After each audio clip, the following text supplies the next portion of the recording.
जरा सोचिए, राजस्थान के किसी एकदम शांत तालाब या बावड़ी में एक बहुत ही सूक्ष्म परजीवी चुपचाप इंतजार कर रहा है।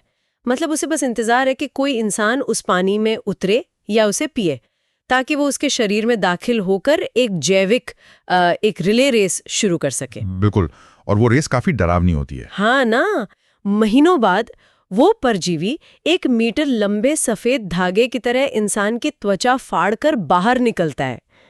सुनने में ये किसी साइंस फिक्शन फिल्म का सीन लग रहा होगा, लेकिन दशकों तक राजस्थान में ये खौफनाक सच्चाई थी। जैसे हम नारू रोग के नाम से जानते हैं। सही कहा। और आज के इस डीप डाइव में हमारा मिशन यही है। हम उन सभी हमलावरों की बात करेंगे जो शरीर के अंदर एक युद्ध छेड़ देते हैं। क्योंकि देखिए, बीमारियों को अक्सर हम सिर्फ किताबों में छपी एक नीरस सूची मान लेते हैं, एक नाम रट लिया और बात खत्म। लेकिन हर बीमारी का अपना एक बेहद शातिर तरीका होता है। बिल्कुल। और राजस्थान की प्रतियोगी परीक्षाओं की तैयारी कर रहे अभ्यर्थियों के लिए, जैसे RAS, LDC, CET, RET या राजस्थान पुलिस की तैयारी करने वालों के लिए ये समझना बहुत जरूरी है। हाँ, क्योंकि अब वो जमाने गए जब सिर्फ बीमारी का नाम पूछते थे। अब रोगजनक यानी पैथोजन और वाहक यानी वेक्टर के बीच का फर्क समझना होता है। तो चलिए आज के इस मास्टर क्लास में पूरे मानव रोग कारण एवं निवारण सिलेबस को डिकोड करते हैं। शुरुआत करते हैं संक्रमण के सबसे छोटे कारकों से, मतलब वायरस से। वायरस को समझना अपने आप में बहुत दिलचस्प है। ये स्वतंत्र रूप से कुछ नहीं कर सकते। इन्हें हमेशा एक होस्ट की जरूरत होती है। जैसे कोई हाईजैकर हो। एकदम सही, ये एक हाईजैकर की तरह ही काम करते हैं। स्रोत में सबसे पहले पीलिया यानी हेपेटाइटिस का जिक्र है। हेपेटाइटिस मुख्य रूप से हमारे यकृत मतलब लिवर को अपना निशाना बनाता है। अच्छा, इसमें हेपेटाइटिस A और B सबसे आम है ना? हेपेटाइटिस A का वायरस दूषित जल और भोजन के जरिए शरीर में आता है, लेकिन हेपेटाइटिस B का रास्ता बिल्कुल अलग है। वो संक्रमित सुई या रक्त के सीधे संपर्क से फैलता है।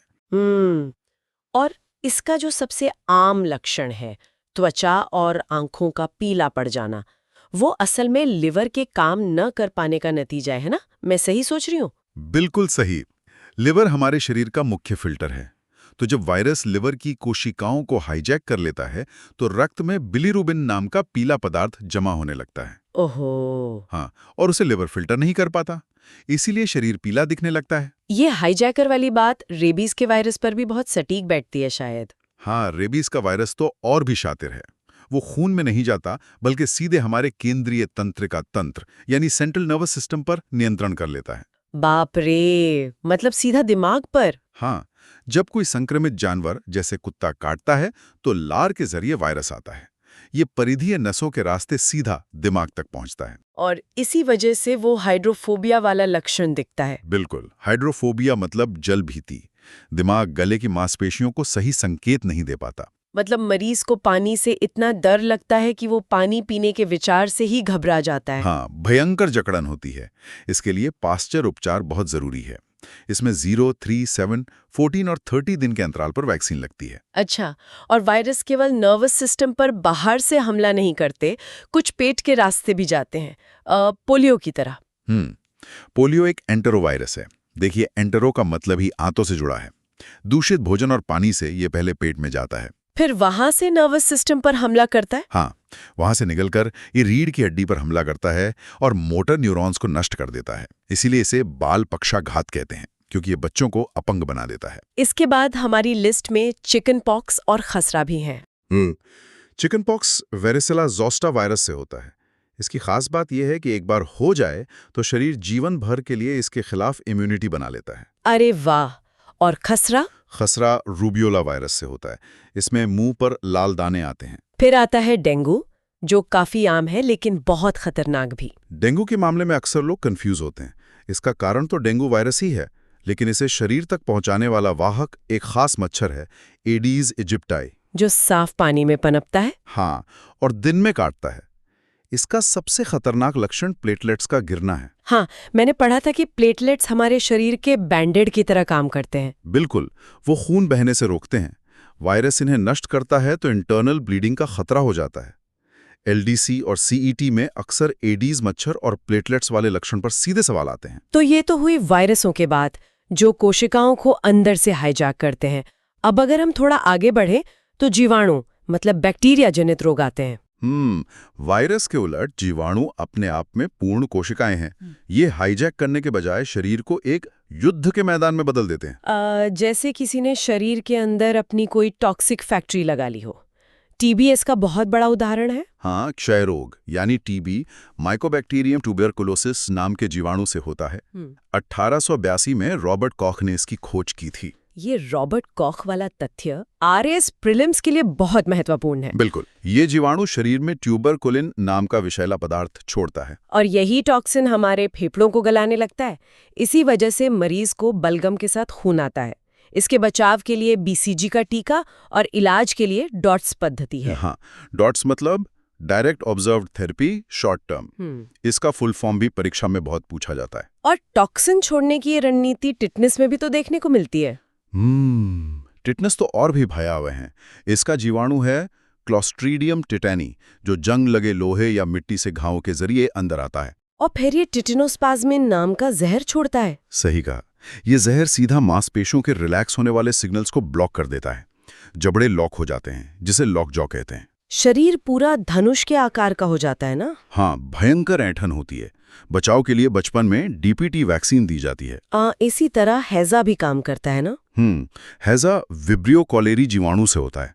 इसकी वाहक घरेलू मक्खी है। ये आंतों में एक ऐसा टॉक्सिन छोड़ता है जो कोशिकाओं को सारा पानी बाहर फेंकने पर मजबूर कर देता है। ओहो, जिसे हम चावल के मांड जैसे दस्त कहते हैं। हाँ, बहुत तेज डिहाइड्रेशन होता है। इसीलिए ओआरएस का घोल पिलाना सबसे ज्यादा जरूरी है। और इसके अलावा टाइफाइड, जिसे मोतीझरा कहते हैं, वो सैल्मोनेला टाइफी से होता है। इसमें पेट पर लाल दाने आते हैं।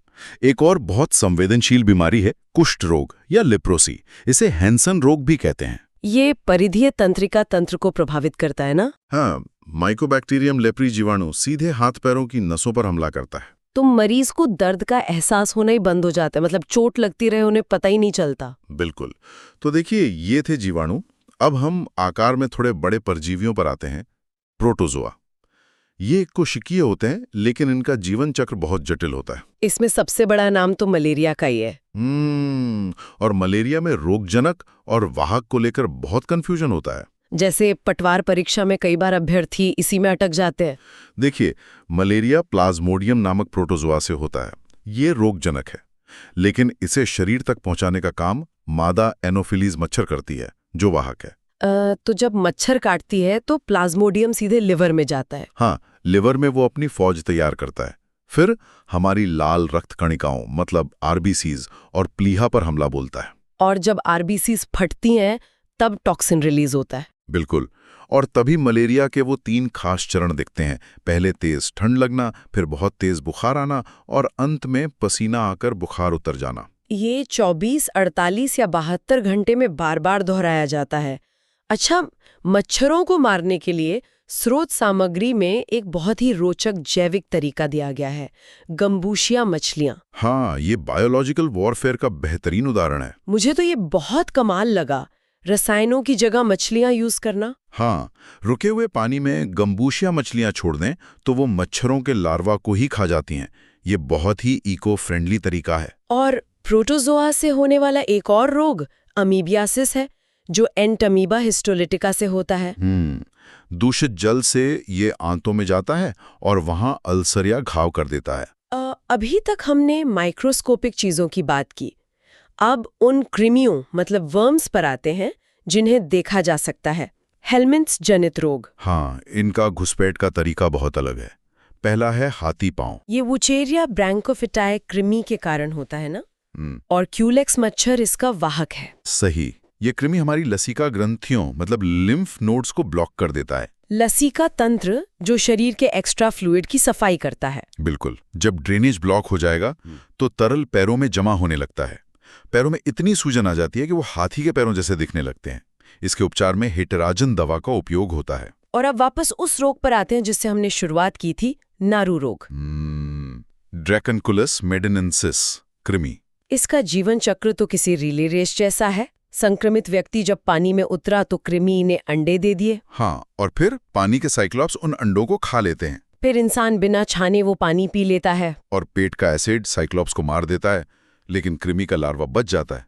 वो त्वचा के नीचे आ जाता है और महीनों तक बढ़ता रहता है और फिर फफोला बनाकर बाहर आता है। लेकिन एक अच्छी बात यह है कि राजस्थान पुलिस और RAS एग्जाम्स के नजरिए से नारू उन्मूलन कार्यक्रम एक पक्का सवाल बनता है। हाँ, पानी छानकर और उबालकर पीने की जागरूकता और बावड़ियों में बारबेल मछलियां डालने का ये नतीजा रहा कि साल 2000 के बाद से राजस्थान में नारू का एक भी केस नहीं मिला। ये सच में बहुत बड़ी सफलता है। कृमियों के बाद अब संक्रमण के एक बिल्कुल अलग तरीके की बात करते हैं, यौन संपर्कों से होने वाले रोग यानी STD। इसमें सबसे प्रमुख है एड्स। ये HIV नाम के रेट्रोवायरस से होता है। रेट्रोवायरस का मतलब क्या होता है? मतलब ये वायरस अपने RNA को हमारे DNA में बदल देता है और सीधे हमारे इम्यून सिस्टम की T सेल्स पर हमला करता है। मतलब ये शरीर के डिफेंस को ही खत्म कर देता है। स्रोत में विंडो पीरियड का भी जिक्र है। मैं इसे एक रडार की तरह समझ रही थी कि दुश्मन अंदर तो है पर रडार पकड़ नहीं पा रहा। एकदम सटीक उदाहरण है। संक्रमण होने से लेकर लगभग 3 महीने तक व्यक्ति संक्रमित तो है, वायरस काम कर रहा है, लेकिन ब्लड टेस्ट नेगेटिव आ सकता है। ओहो। हाँ, इसी 3 महीने को विंडो पीरियड कहते हैं। इसीलिए परीक्षण बहुत जरूरी है। इसके लिए एलिसा टेस्ट, वेस्टर्न ब्लॉट और सबसे आधुनिक PCR टेस्ट होता है। CT और E-रीट में अक्सर एलिसा टेस्ट पर सवाल आता है। और जब इम्यूनिटी टूट जाती है तब अवसरवादी संक्रमण हावी हो जाते हैं। अवसरवादी संक्रमण मतलब जो बीमारियां सामान्य शरीर का कुछ नहीं बिगाड़ सकती हैं, वो मौका देकर हमला कर देती हैं। मौत असल में HIV से नहीं, TB या निमोनिया से होती है। भारत में पहला केस 1986 में चेन्नई में था और राजस्थान में पहला 1987 में पुष्कर में। हाँ, इसके अलावा सूजाक या गोनोरिया भी है, जो नाइसीरिया गोनोरी जीवाणु से होता है। इसमें प्रजनन अंगों में सूजन आती है और प्रोकेन पेनिसिलिन का उपयोग होता है। अभी तक हमने बाहरी हमले देखे, लेकिन क्या हो जब बीमारी बाहर से ना आकर हमारे अपने DNA और जीन्स में ही छिपी हो? तब बात आती है आनुवांशिक रोगों की, जो माता पिता से बच्चों में आते हैं। इसमें हीमोफीलिया और वर्णांधता सबसे प्रमुख है, और ये दोनों X लिंक गुणसूत्र मतलब X लिंक्ड रोग हैं। मधीमोफीलिया में तो रक्त का थक्का ही नहीं जमता ना। हाँ, छोटी सी खरोच भी जानलेवा हो सकती है। और वर्णांधता में लाल और हरे रंग में फर्क नहीं दिखता। इसमें एक बहुत दिलचस्प गणित है। स्त्रियां केवल वाहक होती हैं, लेकिन भुगतना पुरुषों को पड़ता है। ये X और Y गुणसूत्र का क्या चक्कर है? देखिए, स्त्रियों में 2 X गुणसूत्र होते हैं, XX। पुरुषों में एक X और एक Y होता है, XY। ये दोषपूर्ण जीन सिर्फ X पर होता है। अच्छा। तो अगर स्त्री के पास एक खराब X आ भी गया, तो दूसरा स्वस्थ X उस खराब जीन को दबा देता है। वो सिर्फ वाहक बन जाती है। लेकिन पुरुष के पास तो दूसरा X है ही नहीं बचाने के लिए। बिल्कुल। अगर वो खराब X लड़के में आ गया तो वो रोगी बन ही जाएगा। तो अगर माता वाहक है और पिता सामान्य, तो लड़कों में 50-50 चांस है कि वो रोगी होंगे। ये लॉजिक समझ आ जाए तो RAS में सवाल गलत नहीं होगा। हाँ, एक और आनुवांशिक रोग है थैलेसीमिया।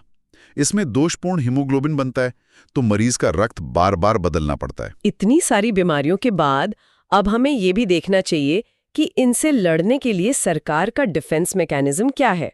राष्ट्रीय स्वास्थ्य कार्यक्रम बहुत जरूरी टॉपिक है। हाँ, यहाँ 2 शब्द समझना जरूरी हैं, नियंत्रण और उन्मूलन। हाँ, जैसे राष्ट्रीय मलेरिया नियंत्रण कार्यक्रम 1953 में आया, फिर 1958 में वो मलेरिया उन्मूलन हो गया। बिल्कुल। नियंत्रण का मतलब है मामलों को सीमित रखना और उन्मूलन का मतलब है जड़ से खत्म करना। और राष्ट्रीय कुष्ठ रोग उन्मूलन 1955 में शुरू हुआ, जिसमें MDT औषधि दी गई। राष्ट्रीय क्षय रोग नियंत्रण कार्यक्रम 1962 में आया और नारू रोग उन्मूलन 6ठी पंचवर्षीय योजना में। एड्स के लिए 1987 में कार्यक्रम शुरू हुआ और NACO बना, और पल्स पोलियो अभियान 9 दिसंबर 1995 को। अभ्यर्थियों को ये साल मैच द फॉलोइंग सवालों के लिए याद रखने चाहिए। तो अगर हम पूरे सफर को देखें तो हमने वायरस के हाईजैक से लेकर जीन्स में छिपी बीमारियों तक का पूरा सिलेबस डिकोड कर लिया। हाँ, रटने के बजाय हमने कॉन्सेप्ट समझे। लेकिन जाते जाते स्रोत से एक आखिरी विचार दिमाग में घूम रहा है, कैंसर और म्यूटेशन वाला। बिल्कुल। हमने बाहरी संक्रमण देखे, आनुवांशिक कमियां देखी, लेकिन सोचिए क्या होता है जब शरीर की अपनी ही स्वस्थ कोशिकाएं कार्सिनोजेंस के संपर्क में आकर ऑन्कोजीन के कारण अपने ही खिलाफ काम करने लगे। ये बहुत गहरा विचार है, जब रक्षक ही भक्षक बन जाएं। हाँ, तो इस पर जरूर विचार करें। इसी के साथ हम इस गंभीर चर्चा को यहीं खत्म करते हैं।